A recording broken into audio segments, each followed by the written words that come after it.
et il va me créer automatiquement la mesure. Il est plutôt bon quand même, hein, Copilot, il est très fort. Vous avez sûrement déjà entendu parler de ChatGPT et vous l'avez déjà peut-être utilisé avec Power BI. Tout simplement par exemple pour vous aider à créer une requête DAX ou M. Eh bien sachez que Microsoft a inclus ce même modèle chez lui directement et ça s'appelle Copilot. Et Copilot, eh bien vous allez voir que ça peut vous aider à l'intérieur de Power BI Desktop à créer des mesures DAX. Je vous montre en pratique. Tout simplement, je vais déjà ouvrir un rapport vierge. Je vais aller chercher mon jeu de données, tout simplement DataCA Power BI. Comme d'habitude, le lien est présent en description de la vidéo, vous pouvez récupérer les données et me suivre en même temps. Rien de plus simple, on a à l'intérieur l'ID, le nom du client, le code postal, l'activité et le chiffre d'affaires. Attention, dans cette utilisation de Copilot, les noms de colonnes sont importants puisque c'est ce qui va lui donner des indications lorsque vous allez lui poser une question. Donc ici, on va charger les données directement. Et vous allez voir qu'on va lui demander une question assez simple, tout simplement, quel est le chiffre d'affaires du secteur agroalimentaire?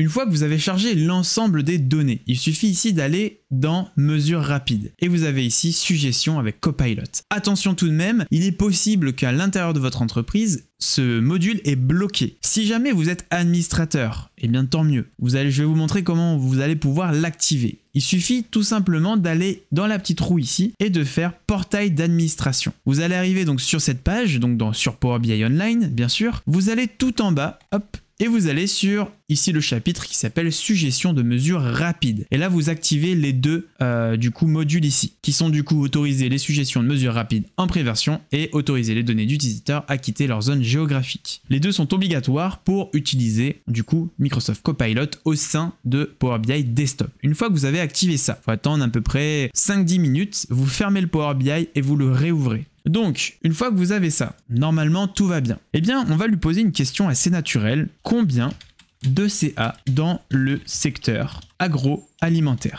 Et on va voir ce qu'il va nous dire. Je vais faire générer directement.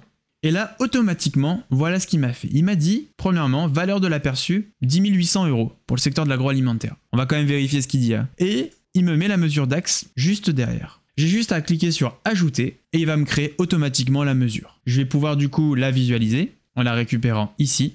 Il m'affiche bien 11K. Normalement, si je modifie un petit peu, je devrais avoir du coup mes fameux 10 800. Donc ici, je vais mettre 0 décimal aucun. Et si on regarde dans les données brutes, si on prend donc le secteur uniquement de l'agroalimentaire, que l'on fait 6500 plus 2300, on est bien du coup à 8800, plus 2000, 10 800.